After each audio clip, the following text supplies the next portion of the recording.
Merry Christmas, everybody. Question: do Christmas miracle stories really happen? Is there such a thing as a Christmas miracle story? Well, this ends in a miracle, though at the same time I still don't know what happened to this person, this little girl. When I was in kindergarten, I remember one day a new student came in. She walked in and she had a scarf, a tourniquet, tied around her neck, around her arm. And her hand up to here was completely scarred and burned, and her fingers were just stubs. And I remember how she was left-handed, so she used to hold, she'd have to hold her crayon like this. It's kind of difficult for her to draw. And I befriended her. She was a cute little girl. She had a nice round face, and I remember it was like light brown hair, and she had brown eyes. And she was the kind of little girl that obviously would never be popular with anybody, and no one else befriended her. And I was the kind of little girl who always befriended people who didn't have friends. And I used to hang around with the children who were mentally challenged. There was a room for them, and some of them were actually adults, and I used to talk to them and hang out with them.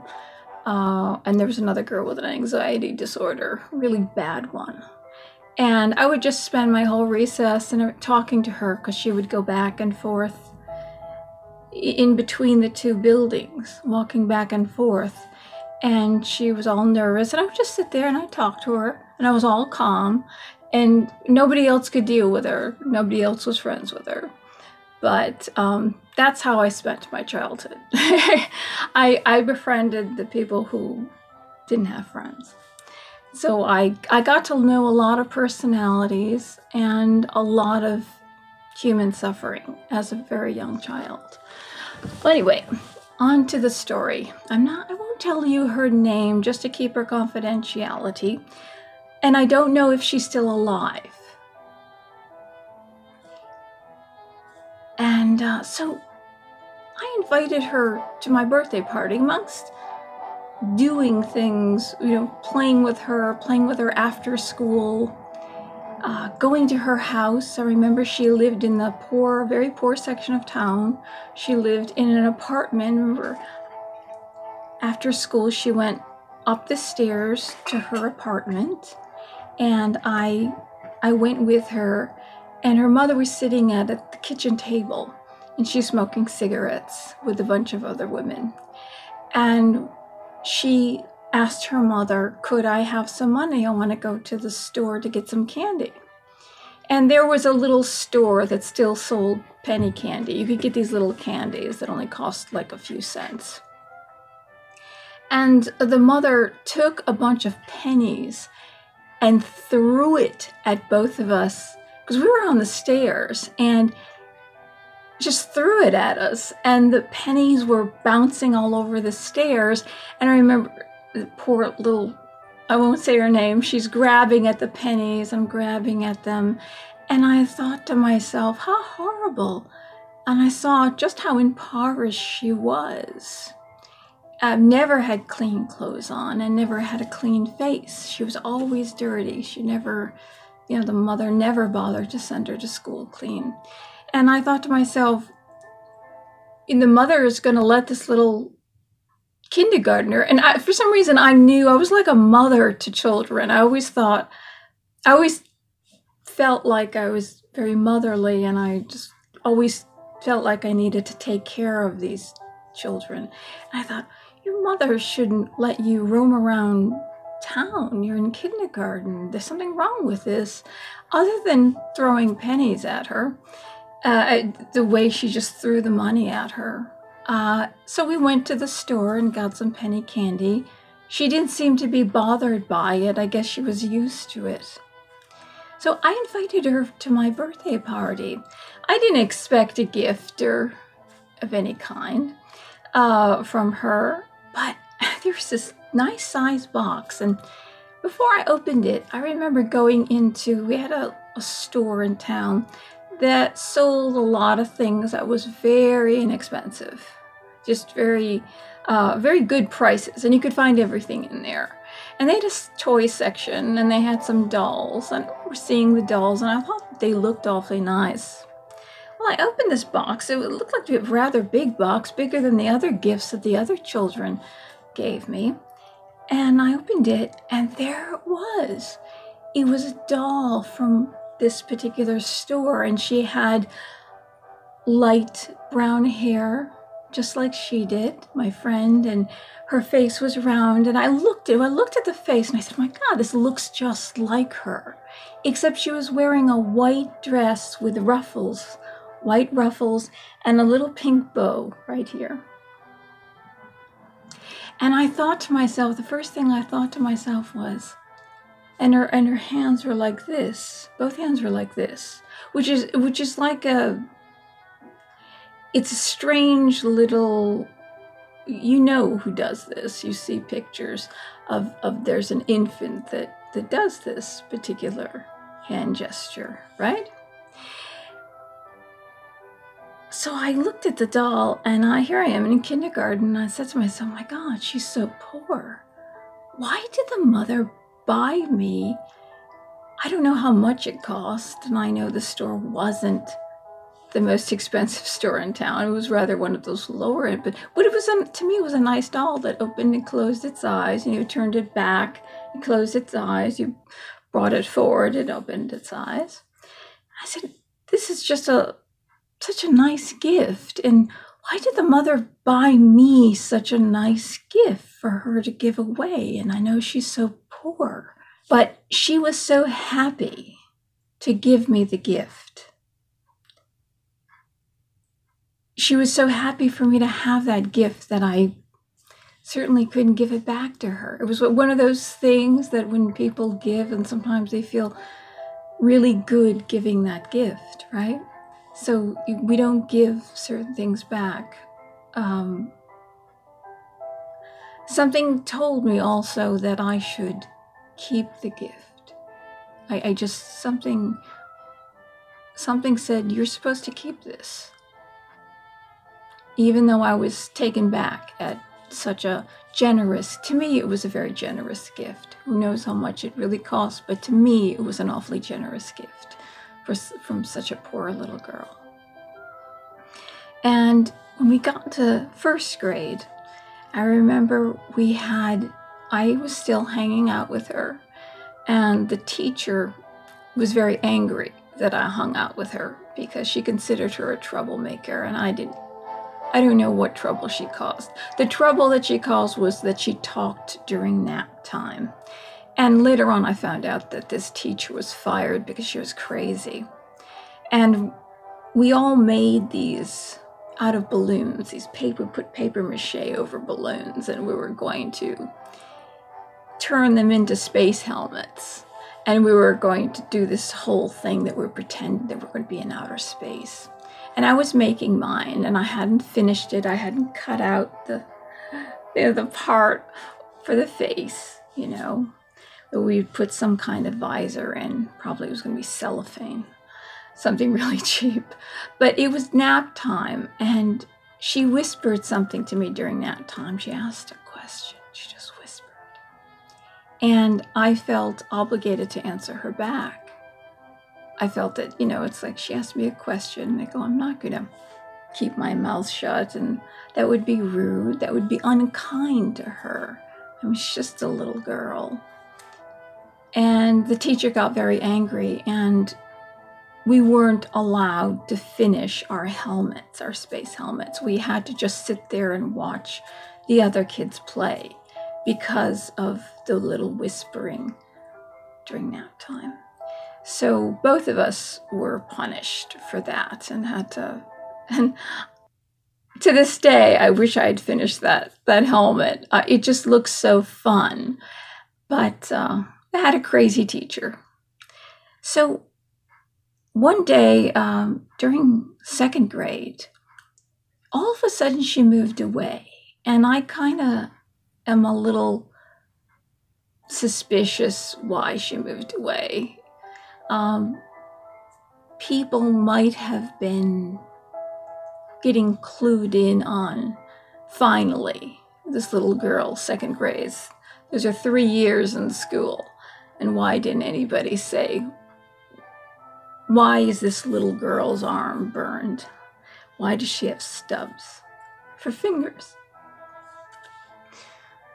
And so it was the end of the year. I remember she used to say, when we asked her what happened, she would say things like, my brother took my hand and put it on the stove, which would just burn this part of the hand, right? It wouldn't burn you up to the elbow and cause your fingers to be burnt, scorched so badly. The garage was on fire. And my brother took my arm and stuck it in the fire of the garage as it was burning. So the story changed. Something happened. Something really bad happened to her. And our teacher took us out. There was a little park in front of the school, and we sat under a tree. And she said, does anybody know what happened to her? What's the true story? Why is it that her arm was burned like that? Does anybody know? And so we all told our stories.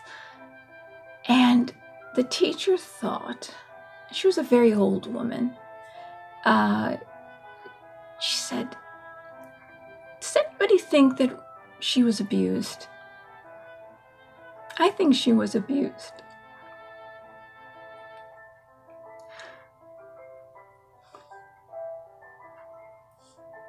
To continue with this story to get to the Christmas part.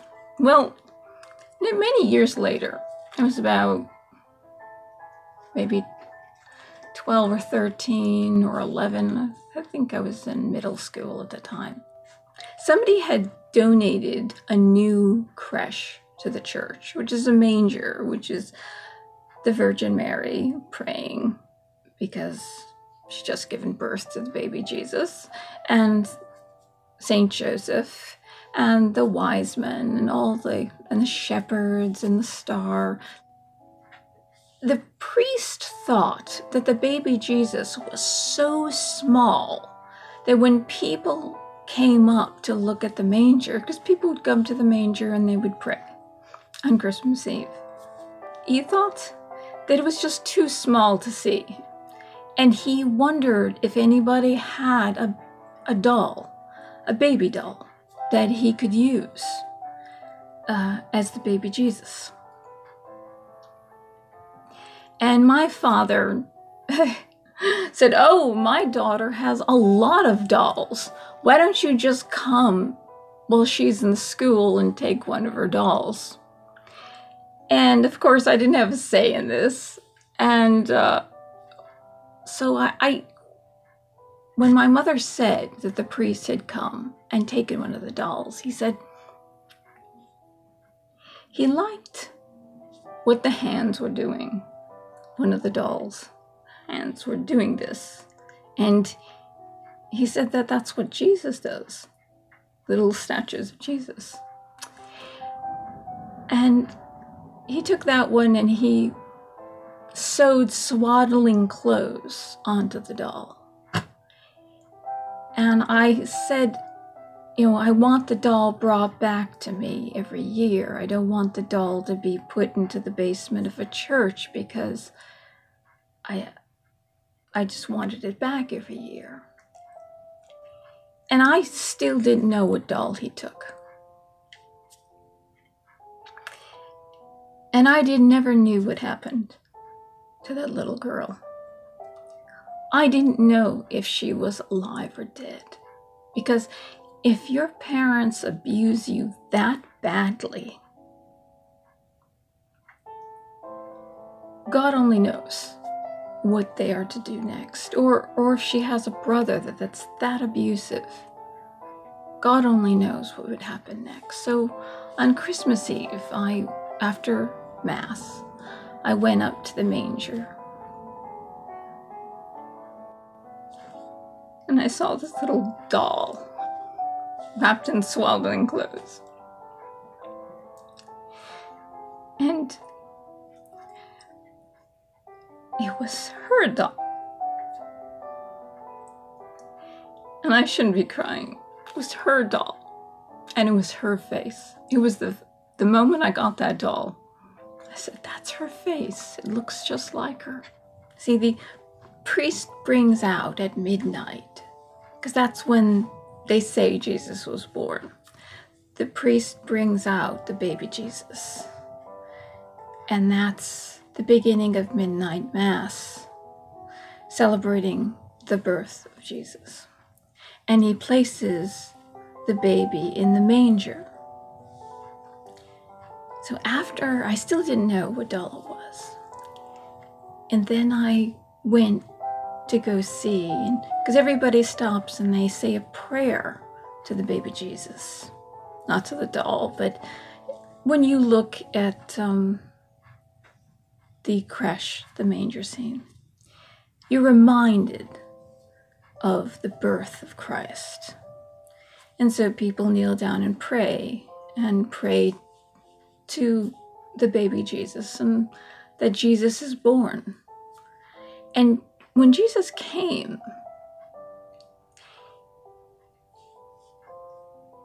he said in his preaching,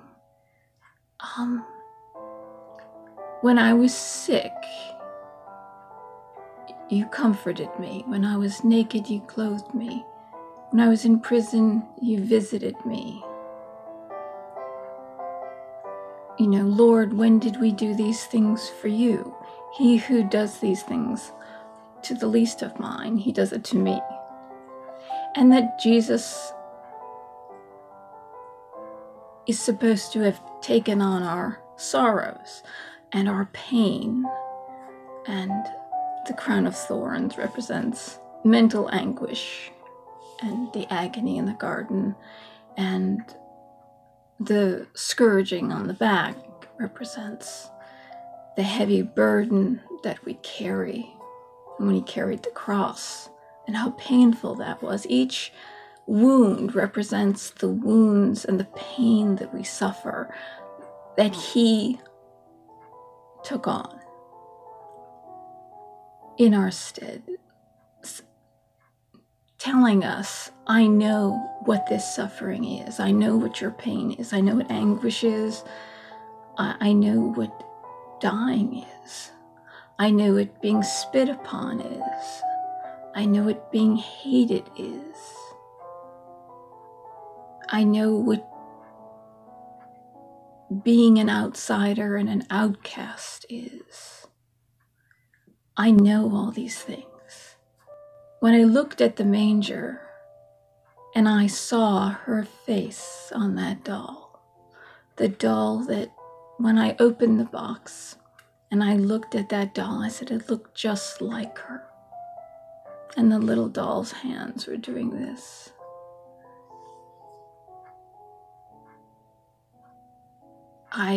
After all those years praying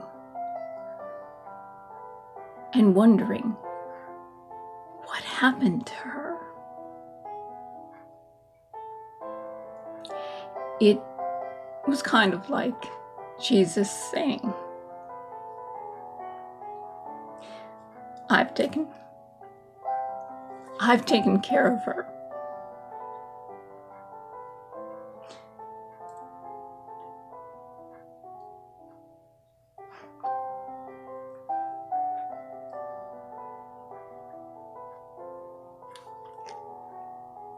So every year I went and I knelt down and said a prayer for her.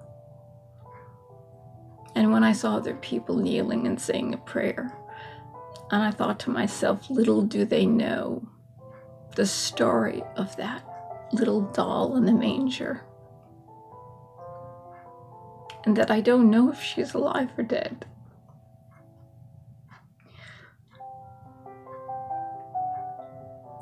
Maybe she's with Jesus.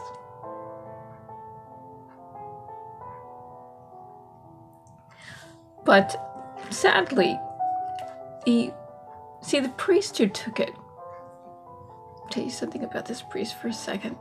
In all the bad stories, this priest lived in abject poverty, lived all by himself. He was a hunter. He had a dog, and he went and hunted for his own food. But he truly lived very Christ-like. And he was very intelligent. And there wasn't any doubt that this particular priest was good and that you could trust him. That there was no funny stuff going on, like we've found out. He always gave everything. Everything that was given to him, he just gave away. I mean, he truly was very Christ-like. And so he died of cancer, and the priests changed. And each priest would tell their story, Christmas story. And one priest kept telling the story about this bunny rabbit, this stuffed bunny. And it was just like, really? It's like every year is a story about this stuffed bunny. And every priest, because they kept changing priests, and priests would retire and so on and so forth. And now they're moving them around. I wrote out the story, and I said, look, you don't have to mention any names. Nobody has to know it was my doll. But this would be a truly miraculous story to tell on Christmas Eve or Christmas Mass, and then people could look at that doll in the manger and they could think of not just her, but all the children that are neglected and abused. And as we know, St. Nicholas is the patron saint of abused and neglected children. And if you remember my Christmas story last year, I told you about that. And he is known to save children from being sold into sex slavery because he came from a wealthy family. And he used his money to give to these poor families so they didn't have to sell their children. So he came in the night and would put it in a hole in the door, and they say it fell into stockings that were hanging in the door. So that's the story of Santa, that he comes at night and he protects children, but he's the patron saint of abused and neglected children. So with St. Nicholas, who was a bishop in the year 300, this is one of the first saints, that we have him. That's the patron saint of these children. Children like that little girl who gave me that doll. And then we have Jesus, who came in our stead, who knows our suffering, knows our sorrows and our pain. And not one priest bothered to tell the story. I go, this story it's a miracle, and it's true. And I got to a point where I stopped asking for the little doll to be brought back, and I left it at the church.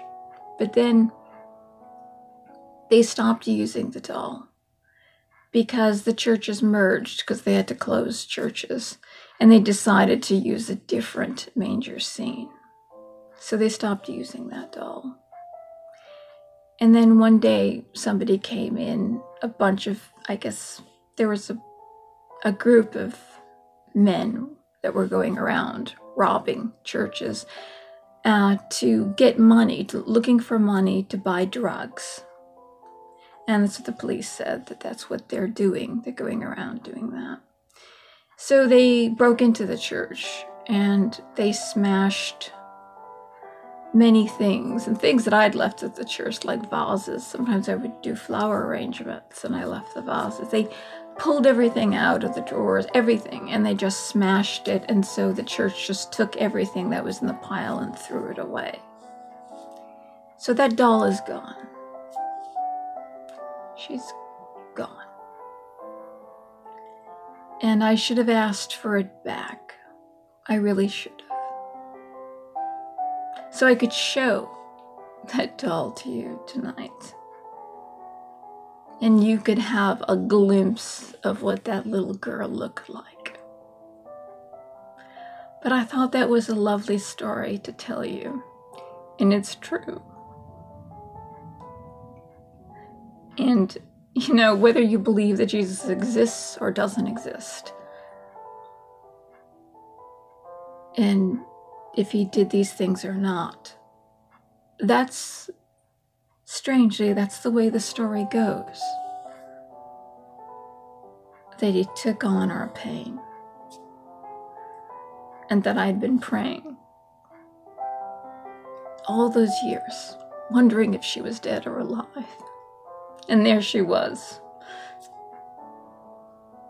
There she was, lying in the manger as Christ. So, Merry Christmas, everyone. I'm sorry. I did this raw. I didn't write it down. I just said, you know the story. You know the story. And I haven't told anybody this story in years. I stopped. What's the point? You know, I thought.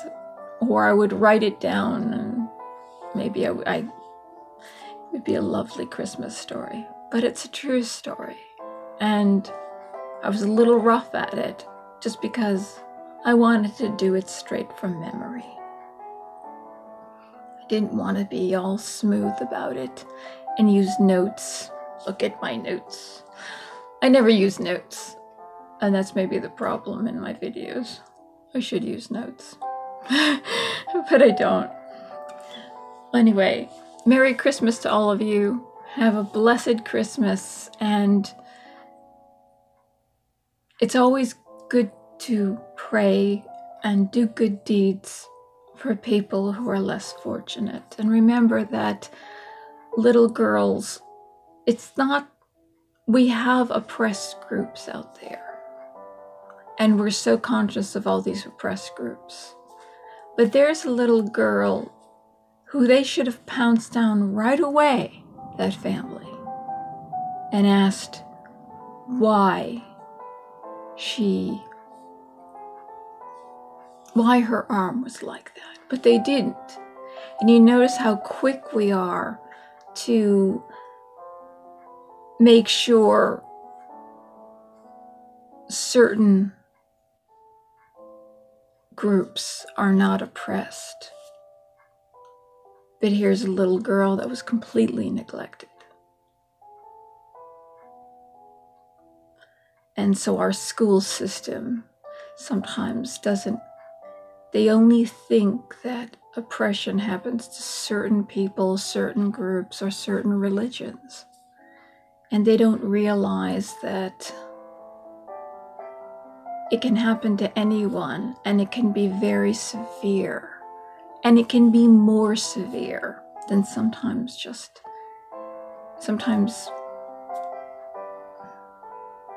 well, you know the stories. I won't go on. Nobody should be oppressed. And we should be conscious of everyone out there, no matter what their skin color is. Because sometimes someone could be suffering more, and you don't know it when you look at them, than somebody who's in one of these groups that are oppressed. Or they call oppressed. You know, we have to be mindful of this, and our society really needs to change and see the individual because individuals are suffering, and individuals are suffering within these oppressed groups by other people in these oppressed groups. We have to be mindful of this. We have to be mindful that even people with white skin suffer, that they're not privileged. She had white skin. She was not privileged. Who was looking out for her? Nobody. Well, good night. It's Christmas Eve. Merry Christmas, and I hope tomorrow is very blessed. Good night. Bye-bye.